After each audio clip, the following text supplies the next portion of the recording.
आदमी ने गांव में चोरी करके सारा सोना पेड़ के पास एक गड्ढा खोद के उसमें दबा दिया। फिर जब आदमी ने कुछ दिन बाद गड्ढा खोदा तो सोना वहां नहीं था। पुराने जमाने की बात है।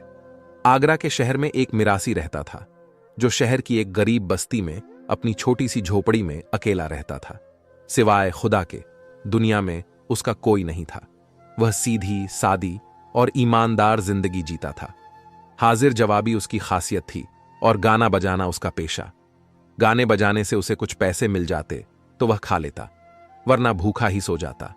इस बार वह दिन भर शहर की गलियों में गाना बजाता रहा, लेकिन किसी ने उसे एक पैसा तक नहीं दिया। रात को वह अपनी झोपड़ी में लौटा और भूखा ही सो गया। दूसरे दिन फिर सुबह सवेरे गाना बजाने के लिए निकल पड़ा। वह सारा दिन आगरा की गलियों में घूमता और अपने हुनर का प्रदर्शन करता रहा, मगर उस दिन भी वह बेचारा खाली हाथ ही लौटा। न तो किसी ने उसे एक पैसा दिया और न ही रोटी। रात को जब वह अपनी झोपड़ी में आया तो भूख के मारे उसे नींद नहीं आई। वह सोचने लगा, गाना बजाना ही तो मेरा पेशा है। अगर इसमें भी मैं कुछ कमा नहीं पा रहा तो क्या फायदा? आखिर लोग मेरे गाने में दिलचस्पी क्यों नहीं लेते? इसी उधेड़बुन में उसे एक तरकीब सूझी। उसने सोचा, हमारे मुल्क का बादशाह बहुत रहमदिल और सखी है। क्यों ना कल उसके दरबार में जाकर अपनी किस्मत आजमाऊं। हो सकता है बादशाह या उसके किसी दरबारी को मेरा गाना पसंद आ जाए और खाने पीने को कुछ मिल जाए। यही सोचते सोचते उसने रात गुजारी। अगले दिन सुबह सवेरे उसने अपना ढोल उठाया और बादशाह के दरबार की ओर चल दिया। पैदल चलते चलते दोपहर हो गई। जब वह दरबार पहुंचा तो उसने दरबान से निवेदन किया कि बादशाह को इत्तला कर दी जाए कि एक मिरासी अपना गाना सुनाने के लिए हाजिर हुआ है।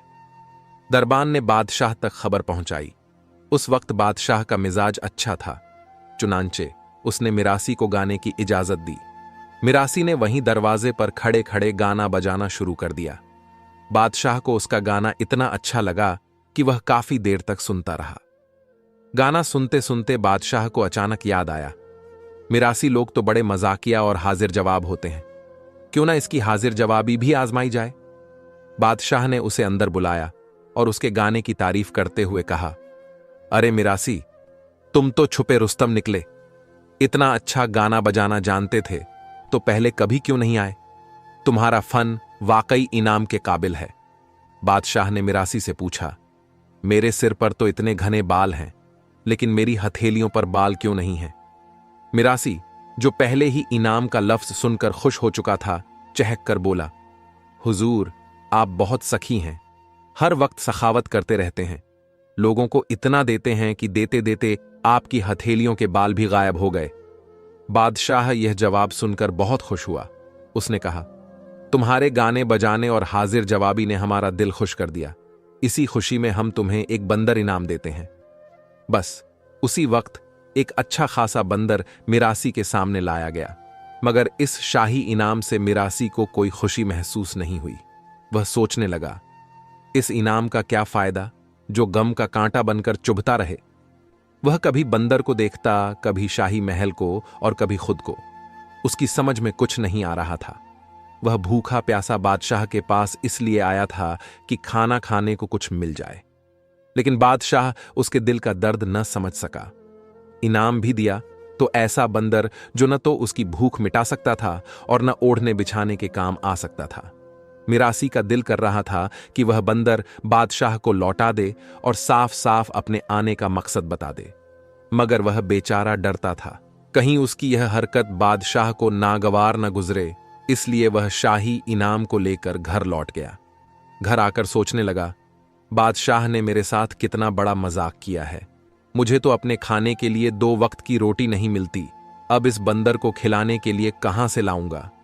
अगर इस बंदर की बजाय बादशाह मुझे 2 बोरी गेहूं, चावल या चने वगैरह कुछ भी दे देते तो चंद दिन पेट भरकर खा लेता और कुछ दिन सुकून से जी भी लेता, लेकिन अब तो यह बंदर जीना और भी हराम कर देगा। यही सोचते सोचते मिरासी बेचारा रोने लगा। जब रोकर उसका दिल कुछ हल्का हुआ तो उसने बंदर को पुचकारते हुए कहा, बंदर भाई, बादशाह तो मेरे दिल का हाल नहीं समझ सके और न मैं ही उन्हें बताने की हिम्मत कर सका।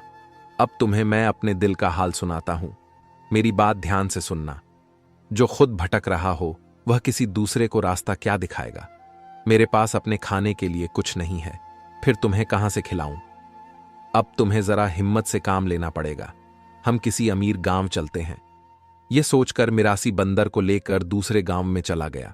वहां पहुंचकर उसने बंदर से कहा, मेरे पास एक फालतू ढोल पड़ा है, वही मैं तुम्हें दे सकता हूं। मेरी तरह गा बजाकर तुम भी अपनी रोजी रोटी का इंतजाम करो, खाओ पियो और जहां चाहे सो जाओ, बस मेरे ऊपर बोझ मत बनो। यह कहकर मिरासी अपनी झोपड़ी में गया और बड़ा सा ढोल लेकर आया। उसने ढोल बंदर के गले में बांध दिया और उसके साथ एक थैला भी लटका दिया। फिर बंदर को अपने साथ लेकर बाजार की ओर चल पड़ा। बाजार में जाकर मिरासी ने शाही बंदर की रस्सी छोड़ते हुए कहा, मियां बंदर, खुदा हाफिज, अब तुम खुद ही कमाओ और खुद ही खाओ। बंदरों को नकल उतारने की आदत होती है। जैसे ही बंदर ने मिरासी की तरह ढोल बजाना शुरू किया तो डमडम की आवाज निकलने लगी। लोगों ने बंदर को ढोल बजाते देखा तो बहुत खुश हुए। खुशी खुशी उन्होंने ढोल के साथ लटके थैले में पैसे डालने शुरू कर दिए। आगे आगे बंदर ढोल बजाता रहा और पीछे पीछे लोगों का एक बड़ा हुजूम यह अजीब तमाशा देखने लगा। गांव के एक जासूस ने यह तमाशा देखा तो वह फौरन आगे बढ़ा और मिरासी से कहने लगा, तुम्हारे बंदर ने जो किया है, इसके बदले में तुम्हें इस गांव से निकलवाया जा सकता है। तुम इसे बंदरों का खेल कहते हो। ढोल बजाकर तुम अपने बंदर को नचा रहे हो। मेरी मानो, यह बेकार का काम छोड़ दो और कोई दूसरा काम ढूंढो। इस काम में कोई पैसा नहीं है, यह वक्त की बर्बादी है। जो उम्मीद लेकर आए हो वह पूरी नहीं होगी। मैं बड़े दुख से कहता हूं, यहां से तुम्हें कुछ नहीं मिलने वाला। हम मेहनत इसीलिए नहीं करते कि तुम जैसे भिखारियों पर अपना पैसा लुटाएं। वह नजरें जमीन पर झुकाए सोच में डूबा हुआ था। न जाने कितने सालों से वह इस काम को कर रहा था। कभी किसी ने उसका मजाक नहीं उड़ाया था, न ही कभी उसे इस तरह दुत्कारा गया था। लेकिन यह पहली बार हुआ कि जिस गांव में वह बड़ी उम्मीद लेकर आया था, वहां उसे मुंह मांगी रकम मिलने की बजाय जहरीले जुमले सुनने को मिले। इससे उसके दिल को गहरी ठेस पहुंची। दुकानदार की बात का जवाब मिरासी ने बहुत ही शांति से देते हुए कहा, मैं बहुत दूर से सफर करता हुआ यहां आया हूं, क्या कुछ दिन यहां पर रह सकता हूं? दुकानदार ने कठोरता से कहा, नहीं, तुम्हारे लिए हमारे गांव में रहने की कोई जगह नहीं है। दुकानदार मिरासी को वहां से भगाने पर तुला हुआ था। इतने में एक गहरी रोबदार आवाज गूंजी, ठहर जाओ, ऐसा किसी के साथ नहीं किया जाता। क्या इस गांव का यही रिवाज है कि यहां किसी मेहमान को ठहरने नहीं दिया जाता? तुम इसे क्यों यहां से निकाल रहे हो? यह आवाज गांव के सबसे बुजुर्ग व्यक्ति की थी, जिन्हें सब अल्लाह वाले बाबा कहते थे। मिरासी हैरत से उन्हें देखने लगा। बाबा की उम्र लगभग 90 साल थी।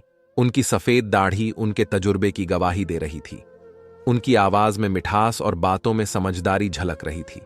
जो दुकानदार अभी तक मिरासी को दुत्कारने पर तुला हुआ था, वह फौरन खामोश हो गया। सबसे बड़ी बात जिसने मिरासी को चौंका दिया वह यह थी कि अल्लाह वाले बाबा नबीना अंधे थे। एक लाठी के सहारे वे मिरासी की तरफ बढ़ रहे थे। ऐसा लग रहा था मानो उन्हें सब दिख रहा हो, जबकि सच्चाई यह थी कि वे देख नहीं सकते थे। अल्लाह वाले बाबा ने मिरासी से पूछा, बेटा, तुम कहां से आए हो और क्यों यहां ठहरना चाहते हो? मिरासी ने अदब से जवाब दिया, बाबा जी, मैं दूर दराज के गांव से आया हूं। मेरा काम अपने बंदर के जरिए लोगों को खुश करना है और बदले में कुछ रोजी कमाना है। मैंने सुना था कि यह गांव दौलतमंद लोगों का है, इसलिए यहां आया कि शायद मुझे अच्छा इनाम मिलेगा।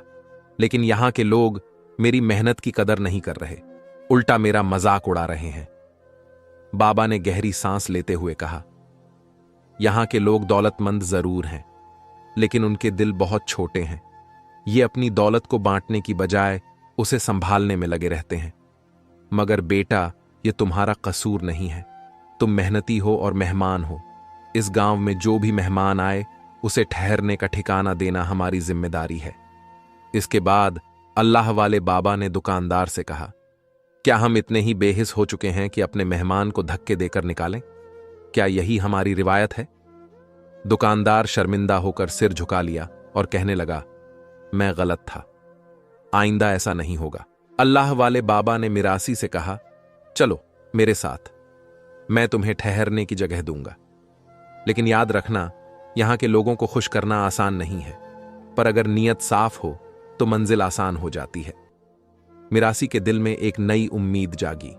बाबा के साथ चलते चलते वह एक छोटे से घर के सामने पहुंचा, जो बहुत साधारण और झोंपड़ी जैसा था।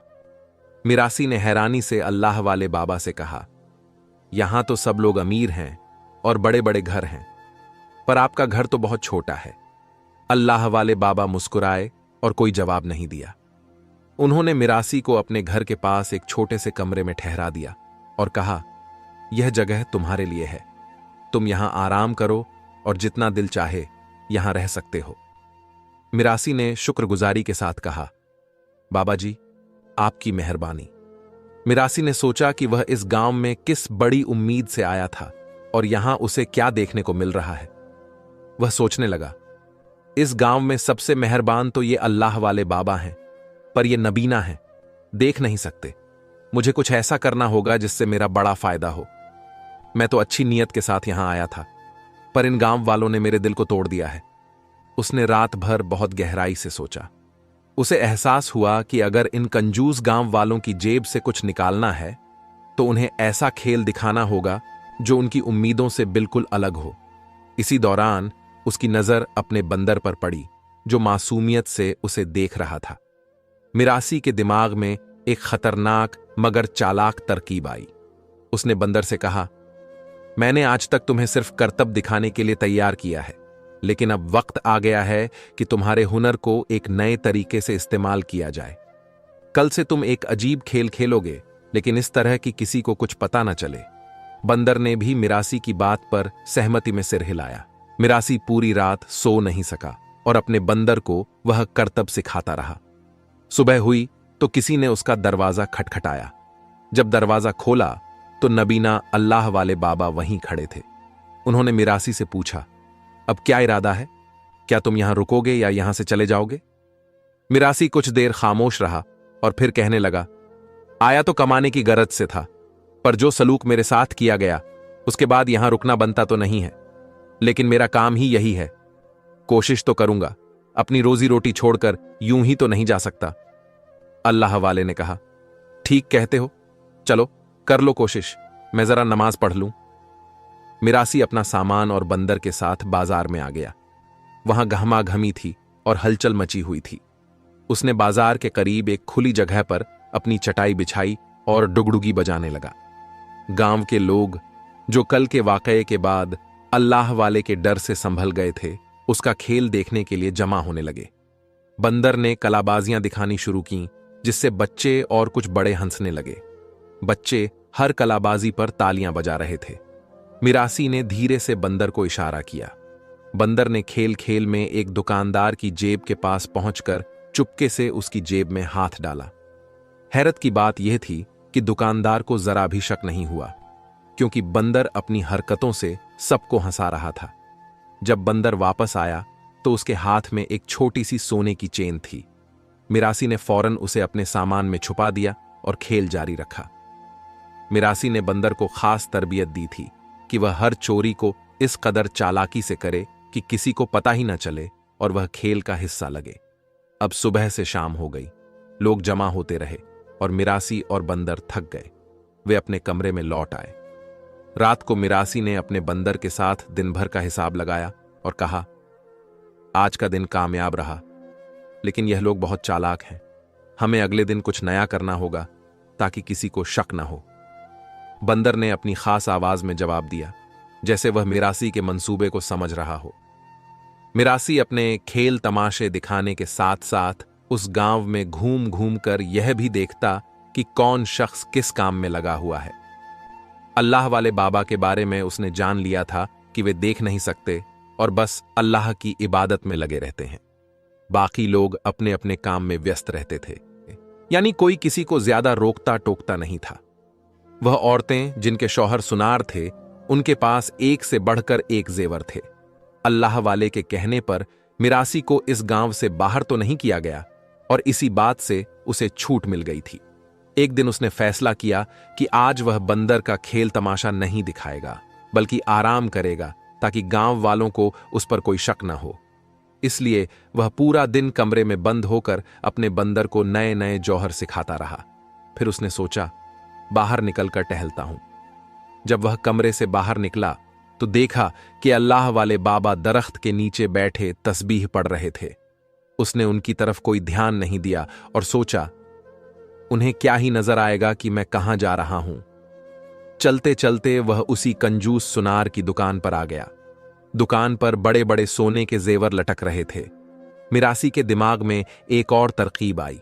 उसने सोचा कि अब की बार वह अपने बंदर के जरिए इस कंजूस और सख्त दिल दुकानदार को सबक जरूर सिखाएगा, जिसने पहले उसे गांव से निकालने की कोशिश की थी। रात को सब सोचकर वह सो गया। दोपहर के वक्त जब दुकानों पर ग्राहकों का रेला कम था, मिरासी अपने बंदर के साथ उसी कंजूस दुकानदार की दुकान के पास पहुंचा। मिरासी ने दुकान के बाहर डुगडुगी बजानी शुरू की और बुलंद आवाज में लोगों को बुलाने लगा, आज देखो मेरे बंदर का ऐसा खेल जो पहले कभी नहीं देखा होगा, सब आ जाओ। दुकानदार, जो अपनी दुकान के अंदर बैठा हिसाब किताब कर रहा था, झुंझलाकर बाहर निकला और बोला, तुम यहां क्या कर रहे हो? मैंने कहा था ना कि यहां से चले जाओ। मिरासी ने मासूमियत से कहा, अल्लाह वाले बाबा ने मुझे ठहरने की इजाजत दी है और मैं सिर्फ अपना काम कर रहा हूं। अल्लाह वाले बाबा का नाम सुनकर दुकानदार ने उसे दोबारा नहीं टोका। बंदर ने दुकान के बाहर खेलना शुरू कर दिया। कभी वह दरवाजे के पास छलांग लगाता, कभी दुकान के तून पर चढ़ जाता। लोग हंसते हुए जमा होने लगे।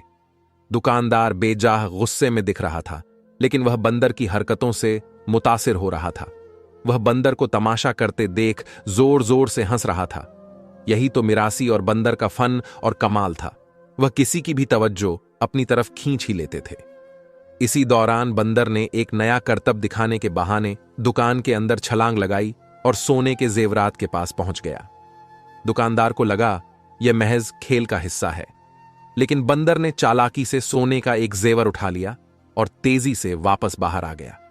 लोगों ने बंदर का खेल देखकर खुश होकर 2-3 सिक्के मिरासी की झोली में डाल दिए, लेकिन दुकानदार ने एक बार फिर कंजूसी दिखाते हुए कहा, मेरे पास अभी छुट्टे पैसे नहीं हैं, कल दूंगा। यह सुनकर मिरासी दिल ही दिल में तंजिया मुस्कुराया, क्योंकि वह पहले ही दुकानदार की जेब और दुकान से काफी कुछ हासिल कर चुका था। मिरासी ने अपना सामान उठाया और बंदर को लेकर अपने कमरे की तरफ बढ़ गया। दरख्त के नीचे अल्लाह वाले बाबा अब भी तस्बीह पढ़ रहे थे।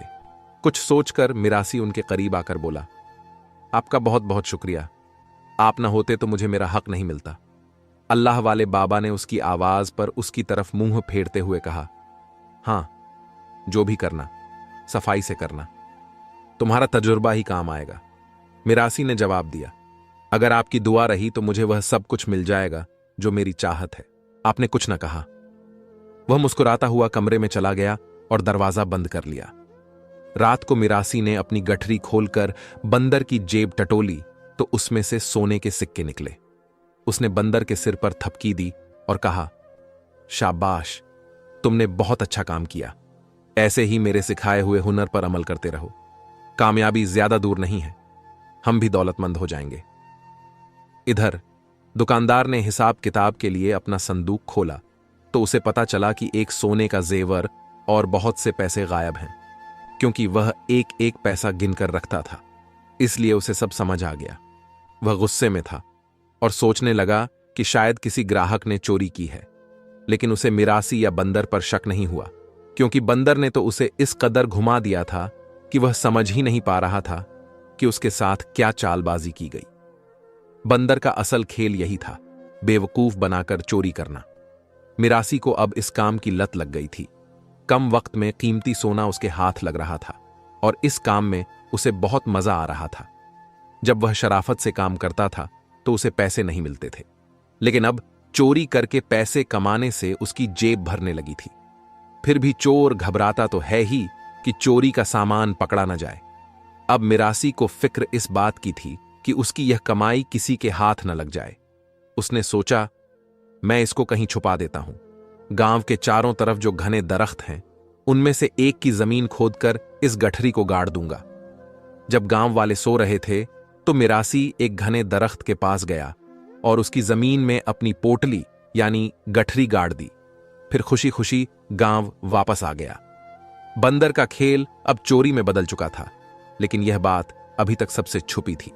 सुनार की दुकान रोज खाली होती जा रही थी, लेकिन मिरासी पर किसी को शक नहीं हुआ, क्योंकि वह इतनी चालाकी से अपना फन दिखाता कि सब हंस हंस कर लूटपू हो जाते।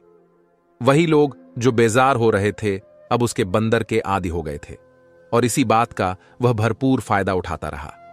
वैसे तो उस गांव में कोई भी गरीब नहीं था और हर कोई अच्छा खाता पीता था, लेकिन एक दिन मिरासी ने देखा कि उस गांव के सबसे अमीर रईस की बीवी सुनार की दुकान पर सोना खरीद रही थी। यह देखकर उसके अंदर लालच का तूफान उठ खड़ा हुआ। उसने सोचा, इस औरत के पास कितनी दौलत है, इतना ज्यादा सोना खरीद रही है। इसका शौहर तो सुनार से भी बड़ा व्यापारी होगा। मुझे इसके पास चोरी करनी चाहिए, पर कैसे? पहले इसकी खोज लगानी पड़ेगी। जब उस औरत ने दुकान से सोना खरीद लिया तो वह अपने घर की तरफ चल दी। मिरासी भी उसके पीछे पीछे चलने लगा। उसने देखा कि वह औरत एक खूबसूरत से घर में दाखिल हो गई।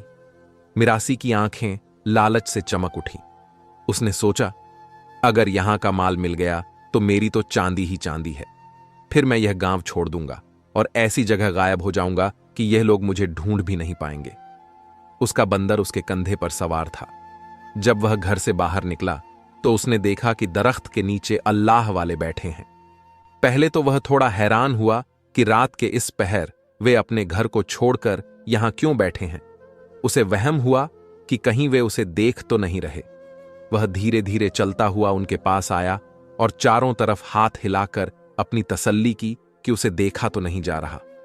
अल्लाह वाले आंखें बंद किए अपनी दुआ मांगते जा रहे थे और मिरासी की तरफ कोई तवज्जो नहीं दी। मिरासी ने चालाक मुस्कुराहट के साथ उन्हें देखा और वहां से चलता बना। अब वह उस औरत के घर के सामने पहुंच चुका था। उसने बंदर को इशारा किया और कहा, जाओ अपना काम करो। उसने बंदर को वह सब करने के लिए कहा जो उसने उसे सिखाया था। साथ ही उसे एक थैला भी दे दिया और कहा, जितना माल तुम्हारे हाथ लग सकता है सब लूट कर लाना।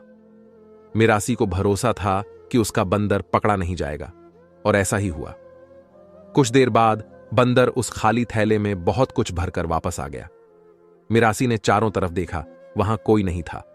वह शुक्र अदा करता हुआ बंदर को लेकर कमरे में आ गया। जब उसने थैला खोला तो उसकी आंखें खुशी से चमक उठीं। थैले में बड़े बड़े सोने के हार थे। बंदर ने इस बार बहुत बड़ा हाथ मारा था, लेकिन मिरासी ने देखा कि बंदर उदासी से अपना सिर झुकाए खड़ा है, जैसे किसी बात की शर्मिंदगी हो। मिरासी ने उसकी पीठ पर हाथ फेरा और कहा, तुमने हक अदा कर दिया। देखना, हमारी किस्मत जरूर चमकेगी। मैं तुम्हें कितना फल खिलाऊंगा। मिरासी ने बंदर से कहा, यह थैला जाकर उसी दरख्त की जमीन में दफना आओ। बंदर तो जानता ही था कि उसका मालिक कहां माल का खजाना छुपाता है। बस उसने वैसे ही अमल किया और काम करके वापस आ गया। आज वह मिरासी बहुत खुश था। उसने अपनी ख्वाहिश पूरी कर ली थी। इस रात उसे बड़ी चैन की नींद आनी थी और वह सोने के लिए लेट गया। उसने पक्का फैसला कर लिया था कि वह कल सुबह ही यहां से निकल जाएगा, बिना किसी से मिले। दिल में चोर जो था, लेकिन सुबह सवेरे शोर से उसकी आंख खुल गई। दरवाजा खोलकर फौरन बाहर आया तो लोगों की भीड़ जमा थी और कुछ औरतें रो रही थीं। अचानक उसे याद आया कि रात में जो कुछ उसने किया था, कहीं उसी वजह से तो यह तमाशा नहीं हो रहा। औरत उसी आदमी की बीवी थी। उसका शौहर उसे दिलासा दे रहा था, पर चोर को कोसते हुए वह कह रही थी, अल्लाह गारत करे उसको जिसने मेरे जेवर चुराए। मिरासी मासूम बनकर लोगों से पूछने लगा, यह औरत क्यों रो रही है? तो एक आदमी ने मिरासी को बताया, इसका शौहर तो बहुत बड़ा ताजिर है, घर से बाहर गया हुआ था और औरत घर में अकेली थी। बस कोई चोर आया और रात के अंधेरे में सब कुछ चुरा लिया। अभी कुछ दिनों पहले इसने जेवर खरीदे थे, वो सब भी गायब हैं। न जाने कौन चोर है जो हमारे गांव में घुस गया है। मिरासी ने अपनी मक्कारी से लोगों को बहलाने की कोशिश की। चोरी का जिक्र सुनकर वह ऐसे हैरान होने का नाटक करने लगा ताकि खजाना निकालकर फरार हो सके। जब उसने दरख्त के पास जाकर देखा तो जमीन पहले से ही खोदी हुई थी और खजाना गायब था। मिरासी के पैरों तले से जमीन निकल गई। अब वह समझ चुका था कि किसी ने उसकी चोरी का राज जान लिया है। वह खौफजदा हो गया। अगर यह खबर गांव वालों तक पहुंची तो वे उसे जिंदा नहीं छोड़ेंगे। पर अब खजाना किधर है? किसी को यह तो मालूम नहीं था कि चोरी करके गहने यहां छुपाए गए। अब वह फैसला नहीं कर पा रहा था कि गांव वापस जाए या गांव को छोड़कर आगे बढ़ जाए, क्योंकि उसके हाथ खाली थे। सारे की किराए पर किसी ने पानी फेर दिया था। पर किसने? वह हिम्मत करके गांव लौटा और देखने लगा कि भीड़ लगी है। लोग परेशानी में अभी तक वहीं खड़े हुए थे। उनसे तो कुछ पूछ नहीं सकता था। सोचने लगा, वाकई किसी ने इसे चोरी करते हुए देख लिया था या यह किसी और की चाल है।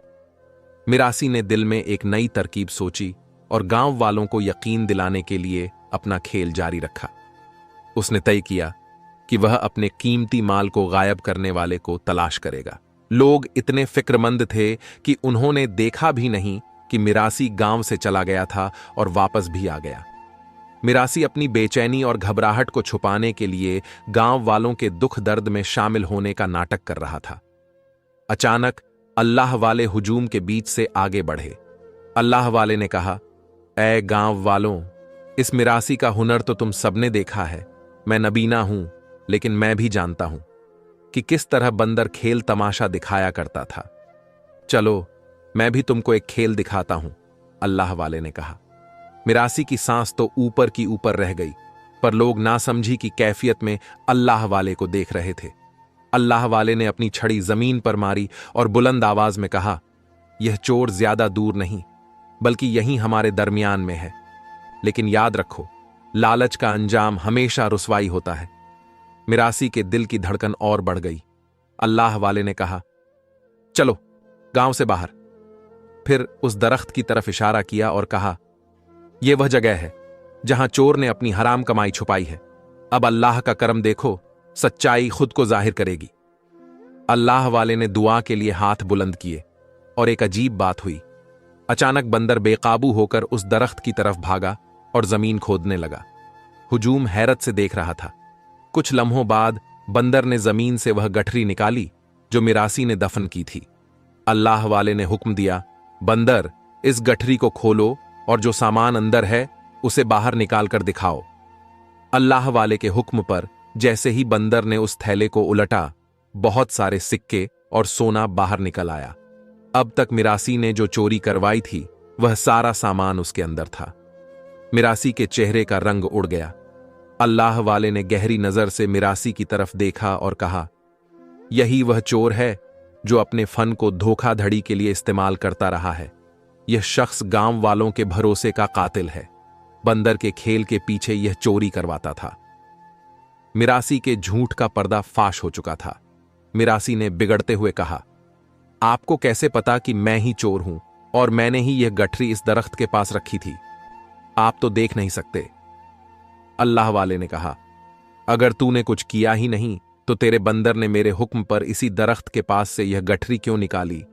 मिरासी शोर मचाते हुए फौरन बोला, गांव वालों, यही अल्लाह वाले चोर हैं। उन्होंने ही बंदर से वह सोना निकलवाया। मुझे तो इस बात का पता भी नहीं है। अल्लाह वाले जलाल में थे, लेकिन उससे पहले कि वह कुछ कहते, वह बंदर अल्लाह के हुक्म से बोलने लगा, ऐ बदबख्त इंसान, जिस इंसान ने तुम्हें यहां मेहमान ठहराया, तुम्हें इज्जत दी, अपने घर में जगह दी, उसे चोर कहते हो।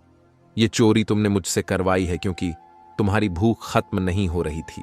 बंदर ने कहा, गांव वालों सुनो, इस दुकानदार से बदला लेने के लिए इस मिरासी ने मुझसे चोरी करवाई।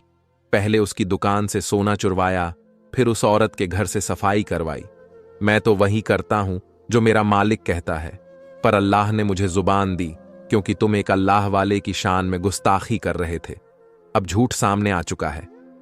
लोग गुस्से में मिरासी की तरफ बढ़ने लगे, लेकिन अल्लाह वाले ने हाथ उठाकर सबको रोक दिया।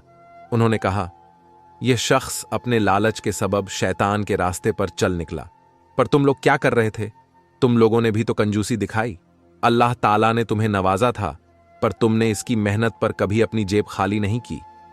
अरे, कोई यहां पसीना बहाकर अपना काम कर रहा था, और सबसे बड़ी बात, यह बेजुबान जानवर जो तुम्हें खुश कर रहा था, हंसा रहा था। तुमने उसके लिए भी पैसा खर्च नहीं किया। अल्लाह वाले का इशारा उस दुकानदार की तरफ था। उसने भी वह रास्ता चुना जो उसे बुराई की तरफ ले गया और उसने चोरी कर ली। उसने बंदर को भी चोर बना दिया। कसूरवार तुम सब हो। मिरासी अल्लाह वाले के कदमों में गिरकर माफी मांगने लगा। गांव वाले भी शर्मिंदा थे। उन्होंने कहा, हां, हमने भी गलत किया। अल्लाह ने हमें इतनी दौलत दी थी, लेकिन हमने अपनी दौलत को अल्लाह की राह में खर्च नहीं किया। अल्लाह वाले ने सारा माल उनके मालिकों के हवाले कर दिया। फिर उन्होंने मिरासी से कहा, जिस तरह तुम भटके और वह गुनाह तुमने जो अपने बेजुबान बंदर से करवाया, वह अल्लाह को नाराज करता है। मिरासी ने वादा किया कि वह अपनी जिंदगी में दुरुस्त रास्ता चुनेगा। अल्लाह वाले ने उसे माफ कर दिया। गांव वालों ने उसे बहुत सा इनाम दिया, जो उसकी मेहनत की कमाई थी और उसके बंदर का हक था। मिरासी की मक्कारी का खात्मा हो चुका था। वह गांव छोड़कर चला गया, लेकिन उसके दिल में अल्लाह वाले की बातों ने एक नई रोशनी पैदा की। नई उम्मीद के साथ वह आगे बढ़ गया।